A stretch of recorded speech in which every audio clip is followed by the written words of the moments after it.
আসসালামু আলাইকুম। আমি অলপার থেকে আব্দুল মানাল বলছি। আপনি এদিকে আসেন, আমি একটু বিষয় দেখাই। তো আমরা বাজারে দেখছি 100 বা 200 ওয়াট একটা সোলার প্যানেলে সর্বোচ্চ 2টা ডায়োড থাকে বা 4টে থাকে। সেই ক্ষেত্রে আমার এখানে ডায়োড আছে 1 2 3 4 5 6 7 8 9 10 11 12টা ডায়োড। 12টা ডায়োড, এই ডায়োড দেওয়ার কারণ হচ্ছে কি, চার্জিং এর লস আছে, লসটা হবে না।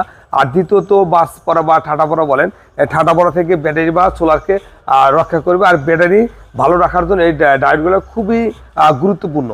তো এই ডায়োড দেওয়ার কারণে আপনার ব্যাটারি নষ্ট হবে না, প্লাস প্যানেলের দীর্ঘায়ু হবে, বা সব ক্ষেত্রে আপনার প্যানেলটা ভালো থাকবে। তো আসলে আপনি এই প্রোডাক্টের নাম কিন্তু সেল আমেরিকান। ওই যে সেল আমেরিকান, এই যে দেখেন, এই যে এটা বেশ কয়েকটা সাইজ হয়, যেমন 20 থেকে 250 ওয়াট পর্যন্ত। আপনার চাইলে এই প্রোডাক্টগুলো বাংলাদেশের যে কোনো প্রান্ত থেকে নিতে পারেন। আমার থেকে নিতে হবে তা না, আমার থেকে যদি নিতে চান তো আমার স্ক্রিনে নাম্বার আছে, নাম্বারে ফোন কল করে নিতে পারেন। আর যদি কেউ আমার কাছে আসতে চান আসতে পারেন। আমার ঠিকানা গুলিস্তান, সুন্দরবন স্কয়ার মার্কেট, 5 নম্বর গেট, দোতলা, দোকান নাম্বার 123-24। এছাড়াও আমার